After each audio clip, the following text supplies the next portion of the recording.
ഈ ചടങ്ങിൽ അധ്യക്ഷത വഹിക്കുന്നത് മേഴ്സി ചാരിറ്റബിൾ ട്രസ്റ്റിൻ്റെ ചെയർമാൻ കൂടിയായ സി അബ്ദുൽ ലത്തീഫാണ്. ഈ മഹത്തായ ചടങ്ങിൻ്റെ ഔപചാരികമായ ഉദ്ഘാടന കർമ്മം നിർവഹിച്ചുകൊണ്ട് നമ്മെ അഭിസംബോധന ചെയ്യുന്നത് Malappuram district medical officer doctor Sakkeena അവർകളാണ്.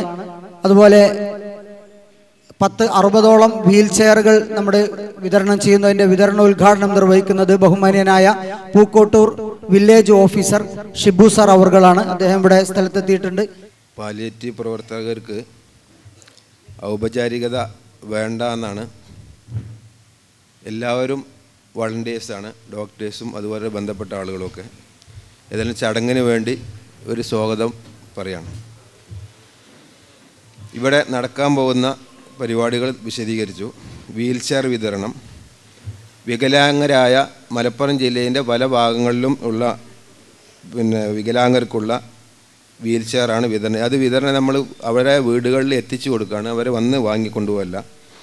Kozhikode ആസ്ഥാനമായി പ്രവർത്തിക്കുന്ന മിഡിൽ ഹിൽ ചാരിറ്റബിൾ സൊസൈറ്റിയായിട്ട് സഹകരിച്ചിട്ടാണ് ആ കാര്യങ്ങൾ ചെയ്തുകൊണ്ടിരിക്കുന്നത്. പിന്നെ ഭക്ഷണ കിറ്റ് വിതരണം, അനാഥ കുടുംബങ്ങൾക്ക് പഠന സഹായമായി മാസം തോറും 750,000 രൂപ വെച്ച് വിതരണം ചെയ്യുന്ന ഒരു സംവിധാനമുണ്ട്. അതിൻ്റെ പുറമെ ഒരു മാസത്തേക്ക് 10 കുടുംബങ്ങളിലേക്ക് ഭക്ഷണ സാധനങ്ങൾ വിതരണം ചെയ്യുന്നു. മറ്റൊന്ന് ഡയാലിസിസ് കിറ്റ് വിതരണം. ഇതൊക്കെ പാലിയേറ്റീവ് പ്രവർത്തകരെ പലരും ഏൽപ്പിക്കുന്ന സംരംഭങ്ങളാണ്. ഡയാലിസിസ് കിറ്റ് ഒരു മാസത്തേക്ക് 53 രോഗികൾക്കാണ് നമ്മൾ വിതരണം ചെയ്തുകൊണ്ടിരിക്കുന്നത്. 3 മാസമായി തുടർന്നുകൊണ്ടിരിക്കുന്നു. ഇനിയും തുടരണമെന്ന് ആഗ്രഹിക്കുന്നു. ഈ കാരുണ്യ പാലിയേറ്റീവ് കെയറിൻ്റെ പ്രവർത്തനങ്ങളിൽ 2005 മുതൽ ആംബുലൻസ് സർവീസ് തന്നുകൊണ്ട് പ്രവർത്തനം തുടങ്ങിയെന്ന് മനസ്സിലായി. അതുപോലെ തന്നെ തൊട്ടടുത്ത വർഷം ഹോം കെയർ അല്ലെങ്കിൽ വീടുകളിൽ ദീർഘകാലമായിട്ട് കിടപ്പിലായിട്ടുള്ള രോഗികൾക്ക് പരിചരണം തന്നുകൊണ്ടുള്ള പ്രവർത്തനം തുടങ്ങി. പിന്നീട് 2008 OP അതല്ലെങ്കിൽ ഔട്ട് പേഷ്യൻ്റ് കെയർ തുടങ്ങി. ഇവിടെ ഡോക്ടർ വന്ന് എല്ലാ ആവശ്യമുള്ള രോഗികൾക്ക് വന്ന് പരിശോധിക്കുന്ന സംവിധാനം തുടങ്ങി. 2009 പിന്നീട് വേറെ ഒരു വാഹനം വാങ്ങിക്കുകയും വീടുകളിൽ വന്ന് രോഗികളെ പരിശോധിക്കാനുള്ള ഹോം കെയർ സംവിധാനം തുടങ്ങി. അപ്പോൾ ഓരോ വർഷവും പടിപടിയായി ഉയർന്നുകൊണ്ടിരിക്കുന്ന ഈ സംവിധാനത്തിൽ പ്രത്യേകിച്ചും വളരെ ആത്മാർത്ഥതയോടുകൂടിയും അതുപോലെ തന്നെ സഹകരണ മനോഭാവത്തോടു കൂടിയും പ്രവർത്തിക്കുന്ന ഒരു നിര തന്നെ ഉണ്ടെന്നുള്ളത് മനസ്സിലാക്കാം. കാര്യം തുടങ്ങിക്കഴിഞ്ഞ ഓരോ വർഷവും പുതുതായിട്ടുള്ള ഒരുപാട് കാര്യങ്ങൾ തുടങ്ങുന്നു. പിന്നീട് ഇവിടെ സ്വാഗത പ്രസംഗത്തിൽ സൂചിപ്പിച്ചതുപോലെ അടുത്തതായിട്ടൊരു ഡയാലിസിസ് യൂണിറ്റും തുടങ്ങാനുള്ള ശ്രമത്തിലാണ്. പ്രത്യേകിച്ചും വളരെയധികം ശ്ലാഘനീയമായ ഈ പ്രവർത്തനങ്ങളിൽ ഞങ്ങളുടെ ഭാഗത്തു നിന്ന് എല്ലാവിധ സപ്പോർട്ടും ഉണ്ടാവുമെന്ന് പ്രത്യേകം പറഞ്ഞുകൊണ്ട്, അപ്പോൾ ഈ തരം പ്രവർത്തനങ്ങളിൽ എന്നും പ്രവർത്തനങ്ങൾ നമ്മുടെ ജില്ലയിൽ എപ്പോഴും നടക്കുന്നുണ്ട്. ഇത് ഇങ്ങനെയുള്ള പ്രവർത്തനങ്ങൾ നടത്തുമ്പോഴും ഈ അവസ്ഥയിലേക്ക് ഇനിയെങ്കിലും നമ്മുടെ സഹോദരങ്ങൾ നമ്മളും വരാതിരിക്കണമെങ്കിൽ എന്ത് ചെയ്യണം എന്നുള്ളത് നമ്മളൊരു റിസർച്ച് നടത്തണം. ജീവിതശൈലി രോഗങ്ങൾ മൂലം കിടപ്പിലാവുക, ക്യാൻസർ, അതുപോലെ തന്നെ മറ്റു പക്ഷാഘാതമൊക്കെ വരാതെ നോക്കാനും, അതേപോലെ തന്നെ ആക്സിഡൻറ്റുകളുടെ എണ്ണം കുറക്കാനും, മറ്റു തരത്തിലുള്ള രോഗങ്ങൾ എങ്ങനെയാണോ വരുന്നത് അത് തടയാനും ഒരു പ്രാഥമിക നിലയിലുള്ള പ്രവർത്തനം കൂടി നമ്മളെല്ലാവരും ഏറ്റെടുത്ത് നടപ്പിലാക്കുകയാണെങ്കിൽ അടുത്തൊരു തലമുറയിലെ ഖലീഫ ഉമറിൻ്റെ കാലഘട്ടത്തിൽ സക്കാത്ത് കൊടുത്ത അവസാനം സക്കാത്ത് വാങ്ങാൻ ആളില്ലാത്തൊരവസ്ഥ വന്നതുപോലെ ഇനി നമുക്ക് ഈ കെയർ കൊടുക്കാൻ ആളുകളില്ലാത്ത ഒരവസ്ഥയിലേക്ക് എത്തണം. അതിനുവേണ്ടി നമ്മളെ അള്ളാഹു അനുഗ്രഹിക്കട്ടെ എന്ന് പറഞ്ഞുകൊണ്ട് ഈ പരിപാടിയിൽ പങ്കെടുത്ത ഇവിടെ സഹകരണങ്ങൾ വിതരണം ചെയ്ത എല്ലാവർക്കും നന്മ വരട്ടെ എന്ന് പ്രാർത്ഥിച്ചുകൊണ്ടും ഈ പരിപാടി നിങ്ങളുടെ എല്ലാവരുടെയും അനുവാദത്തോടു കൂടി ഔപചാരികമായി ഉദ്ഘാടനം ചെയ്തതായി പ്രഖ്യാപിച്ചുകൊണ്ട് നിർത്തുന്നു. നന്ദി. അസ്സലാമു അലൈക്കും. ഈ കാരുണ്യ കേന്ദ്രം ഉദ്ദേശിച്ചപ്പോൾ തന്നെ ഇതിൻ്റെ പ്രവർത്തകർ ഇതിനൊരു അടയാളമായി വച്ചത്, അല്ലെങ്കിൽ ഇതിൻ്റെ ഒരു എംബ്ലമായി വച്ചത് ഒരു തണൽ മരത്തെയാണ്. ഫലം കായ്ക്കുന്നൊരു തണൽ മരത്തിൻ്റെ പ്രത്യേകതകൾ നമ്മൾക്കറിയാം. അതിനെ ജീവൻ നിലനിർത്താൻ വേണ്ട വെള്ളവും വളവും ഭൂമിയിൽ നിന്ന് വലിച്ചെടുത്ത് അതിൻ്റെ ഫലങ്ങളും അതിൻ്റെ തണലുകളും മറ്റുള്ളവർക്ക് വേണ്ടി, പൊതുജനങ്ങൾക്ക് വേണ്ടി, പ്രയാസം അനുഭവിക്കുന്നവർക്ക് വേണ്ടി കൊടുക്കാറാണ് പതിവ്. ആ സ്വഭാവത്തിൽ തന്നെയാണ് ഇന്ന് കാരുണ്യ കേന്ദ്രം എത്തി നിൽക്കുന്നത്. കാരുണ്യ കേന്ദ്രത്തിന് വളവും വെള്ളവും നൽകുന്നത് ജനസേവനത്തിൽ അല്ലെങ്കിൽ മറ്റുള്ളവൻ്റെ പ്രയാസത്തിൽ മാനസികമായി പ്രയാസം തോന്നുന്നവരുടെ സഹായമാണ്. ഇന്ന് പല മനുഷ്യരും സ്വന്തം ചെറിയ പ്രയാസങ്ങളെ വലിയ പ്രയാസങ്ങളായി കണ്ട് തന്നേക്കാൾ ഉയർന്നവനിലേക്ക് എത്തിപ്പെടാനുള്ള ധൃതിപാടിൽ ജീവിതത്തിൻ്റെ എല്ലാ സ്വസ്ഥതയും കെടുത്തി പ്രയാസത്തിലാണ്. മറിച്ച് നാം ആവേണ്ടത് നമ്മുടെ പ്രയാസങ്ങൾ ചെറുതായി കണ്ട് മറ്റുള്ളവൻ്റെ പ്രയാസങ്ങൾ വലുതായി കണ്ട് അവന് വേണ്ടി പണിയെടുക്കുമ്പോൾ നമുക്ക് ജീവിതത്തിൽ സന്തോഷവും സമാധാനവും രാത്രി ഉറക്കത്തിന് വളരെ ശാന്തിയും ഉണ്ടാകും. ഇത്തരം സേവന പ്രവർത്തനങ്ങളിൽ നമുക്ക് ഓരോരുത്തർക്കും അവനേതായ കയ്യൊപ്പ് സാധിക്കും. കാരണം സമ്പത്തുള്ളവൻ ആ നിലക്ക് ശാരീരികമായി കൊടുക്കുന്നതിന് അങ്ങനെ കഴിയും. ഏതെല്ലാം നിലക്ക് നമുക്ക് പ്രാപ്തിയുണ്ടോ ആ നിലക്കെല്ലാം ഈ കാരുണ്യ കേന്ദ്രത്തിൻ്റെ വളർച്ചയ്ക്ക്, ഈ തണൽ മരത്തിൻ്റെ വളർച്ചയ്ക്ക് നമ്മൾ പ്രയത്നിക്കണം. അടുത്ത പരിപാടി വീൽ ചെയർ ഉദ്ഘാടനമാണ്. അതിന് വില്ലേജ് ഓഫീസർ സിബു സാറിനെ ബഹുമാനപൂർവ്വം ക്ഷണിച്ചുകൊള്ളുന്നു. ഏറ്റുവാങ്ങുന്നത് EK ദാമോദരൻ, പാലിയേറ്റീവ് വളണ്ടിയറാണ്. ഇത്തരത്തിലൊരു ചടങ്ങിൽ എൻ്റെ ജീവിതത്തിൽ ആദ്യമായിട്ടാണ് ഞാൻ പങ്കെടുക്കുന്നത്. ഈ 10-15 വർഷത്തെ സർവീസിനിടയ്ക്ക് പല വില്ലേജുകളിലും പല സ്ഥാപനങ്ങളിലും വർക്ക് ചെയ്തിട്ടുണ്ട്. പക്ഷേ ഇതുപോലൊരു സംരംഭം ആദ്യമായിട്ടാണ്. കേട്ടിട്ടുണ്ട്, പാലിയേറ്റീവ് ക്ലിനിക്കുകൾ കേട്ടിട്ടുണ്ട് ഒരുപാട്. എൻ്റെ സുഹൃത്തുക്കൾ പലരും അതിലുണ്ട്. ഞാൻ ജോലി ചെയ്യുന്നൊരു വില്ലേജിൽ ഇങ്ങനൊരു ക്ലിനിക്ക് എന്നല്ല, ഇങ്ങനൊരു കാരുണ്യ പോലുള്ളൊരു സ്ഥാപനം ഉണ്ട് എന്ന് കേട്ടപ്പോൾ എന്നെ അഷ്റഫ് ഭായി രാത്രി വിളിച്ചപ്പോൾ ശരിക്കും പറഞ്ഞാൽ ഞാൻ അന്ന് പനിച്ചു കിടക്കായിരുന്നു. ഞാൻ പറഞ്ഞു, ദൈവം അനുഗ്രഹിച്ച് ആരോഗ്യത്തിന് കുഴപ്പമൊന്നുമില്ലെങ്കിൽ ഞാനവിടെ എത്തിയിരിക്കും. അഷ്റഫ് ഭായി വിളിച്ചപ്പോൾ ഞാൻ ആദ്യം പറഞ്ഞത് അങ്ങനെ തന്നെയാണ്. അപ്പോൾ അദ്ദേഹം പറഞ്ഞു, ദൈവം അനുഗ്രഹിക്കും. എന്തായാലും ദൈവം അനുഗ്രഹിച്ചിട്ടുണ്ട്. എനിക്കിങ്ങനെ ഒരു ചടങ്ങിൽ പങ്കെടുക്കാൻ പറ്റി, നിങ്ങളെയൊക്കെ കാണാൻ പറ്റി. എന്തായാലും ഇങ്ങനൊരു ചടങ്ങിൽ എനിക്ക് ഒരു ഇത് തന്ന ഈ കാരുണ്യയുടെ പ്രവർത്തകരോട് ഞാൻ ആദ്യം നന്ദി പറയുകയാണ്. പിന്നെ സ്വാഗതപ്രസംഗത്തിൽ പറഞ്ഞ പോലെ ഇതിന് മുന്നോട്ട് ഡയാലിസിസ് ക്ലിനിക്ക് അതുപോലെ പല സംരംഭങ്ങളും വരാൻ പടച്ചവൻ അനുഗ്രഹിച്ചാൽ വരും, അത് ഉറപ്പാണ്. അതിന് എൻ്റെ ഭാഗത്തുനിന്ന് എന്ത് വേണമെങ്കിലും ഏത് കാര്യത്തിനും, നിയമപരമായ ഏത് കാര്യത്തിനും ഒരു സംശയം വേണ്ട, ഞാനത് ചെയ്തിരിക്കും എന്ന് വാക്ക് പറഞ്ഞുകൊണ്ട് ഞാൻ എൻ്റെ വാക്കുകൾ നിർത്തുന്നു. നന്ദി, നമസ്കാരം. അടുത്തത് ഡയാലിസിസ് കിറ്റ് വിതരണമാണ്.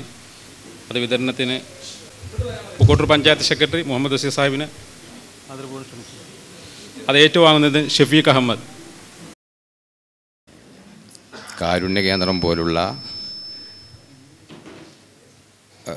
പാവപ്പെട്ട രോഗികൾക്കും പിന്നെ വികലാംഗർക്കും സഹായധനവും ചികിത്സാ സഹായവും നൽകുന്ന ഈ പരിപാടിയിലേക്ക് എന്നെ ക്ഷണിച്ച ഈ സംഘാടന സമിതിക്ക് ആദ്യമായി ഈ നന്ദി രേഖപ്പെടുത്തുന്നു.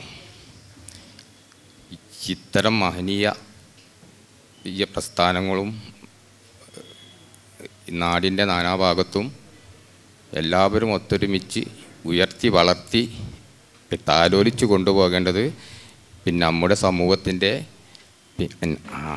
അനിവാര്യമായ കടമയാണ്.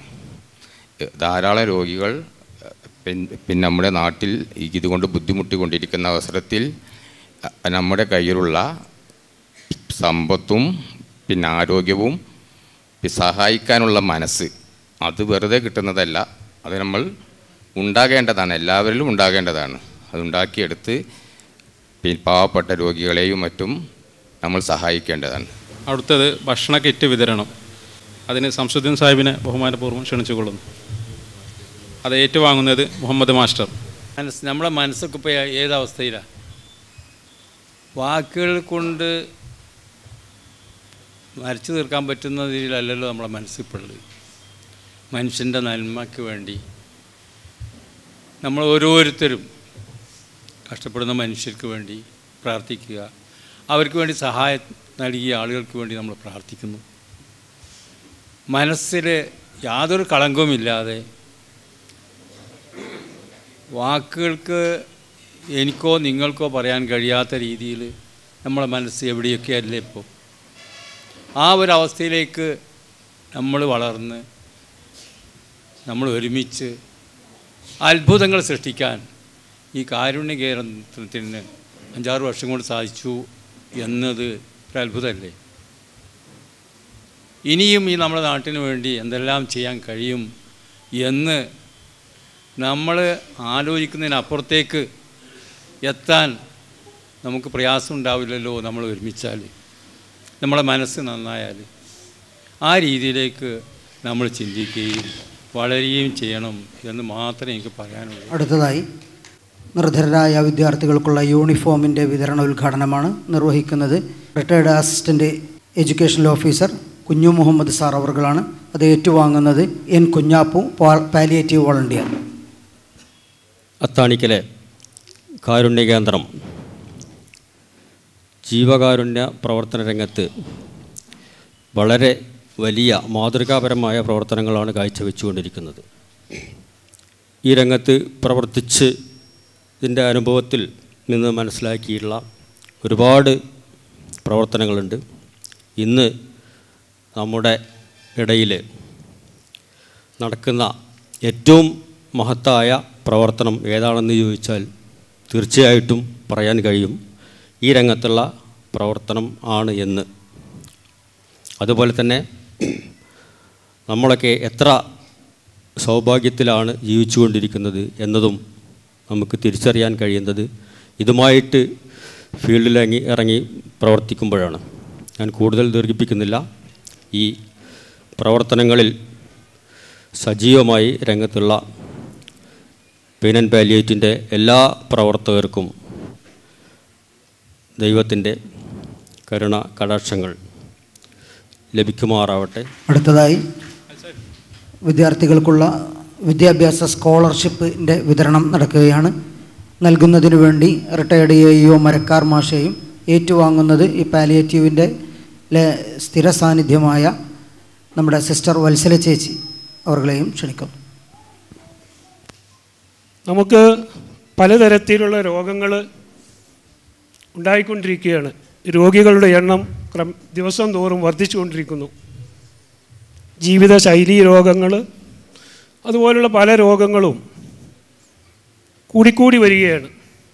ഇതിനൊരു അറുതി വരുത്താൻ പൂർണ്ണമായി നിർമ്മാർജ്ജനം ചെയ്യാൻ ചിലപ്പോൾ സാധിച്ചു എന്ന് വരില്ല. എന്നാലും കുറേയൊക്കെ അതിൻ്റെ വളർച്ച ഒന്ന് തടയാൻ ഉള്ള മാർഗങ്ങളാണ് നമ്മളിപ്പോൾ ഇനി ചിന്തിക്കേണ്ടത്. ഇപ്പം കുറേയധികം രോഗികളുണ്ട്, അതിൽ പാവപ്പെട്ടവരുണ്ട്.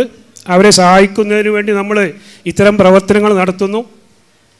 ഇത് തുടർന്ന് പോയിക്കൊണ്ടിരിക്കും. അതോടൊപ്പം തന്നെ രോഗം തടയുന്നതിന്, രോഗങ്ങൾ കഴിയുന്നത്ര കുറച്ചു കൊണ്ടുവരുന്നതിനുള്ള മാർഗങ്ങളാണ് നമ്മൾ ആലോചിക്കേണ്ടത്.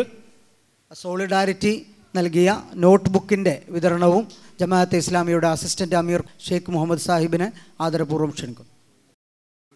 ഏറ്റുവാങ്ങുന്നതിന് വേണ്ടി സോളിഡാരിറ്റി യൂണിറ്റ് സെക്രട്ടറി കൂടിയായ ജംഷീലിനെ ക്ഷണിക്കുന്നു. നമുക്കൊക്കെ അറിയാവുന്ന പോലെ എല്ലാവരും കേൾക്കാൻ കൊതിക്കുന്ന വാക്കാണ് കരുണ, കാരുണ്യം, സ്നേഹം എന്നതെല്ലാം. അതൊക്കെ നമുക്ക് കിട്ടണമെന്ന് എല്ലാവരും ആഗ്രഹിക്കുന്നു. മറ്റുള്ളവർക്ക് സ്നേഹം നൽകാത്തവരും അന്യരിൽ നിന്ന് സ്നേഹം കിട്ടണമെന്ന് ആഗ്രഹിക്കുന്നവരാണ്. മറ്റുള്ളവരോട് കരുണ കാണിക്കാൻ കഴിയാത്തവരും എല്ലാവരും തന്നോട് കരുണ കാണിക്കണമെന്ന് കൊതിക്കുന്നവരാണ്. അത്രയേറെ എല്ലാവർക്കും കാരുണ്യത്തോടും സ്നേഹത്തോടും ഇഷ്ടമാണ്. അത് രണ്ടുമാണ് ഈ കേന്ദ്രത്തിൻ്റെ അടിസ്ഥാനം എന്ന് നിങ്ങൾക്കറിയാം. പേര് സൂചിപ്പിക്കുന്നത് പോലെ തന്നെ കരുണയാണ്, കാരുണ്യമാണ് ഈ എല്ലാ പ്രവർത്തനത്തിൻ്റെയും പ്രേരകം. ആ കാരുണ്യമോ ദൈവത്തിൽ നിന്ന് മനുഷ്യന് ലഭിച്ച ഏറ്റവും മഹത്തായ അനുഗ്രഹവും കൂടിയാണ്, സിദ്ധി കൂടിയാണ്.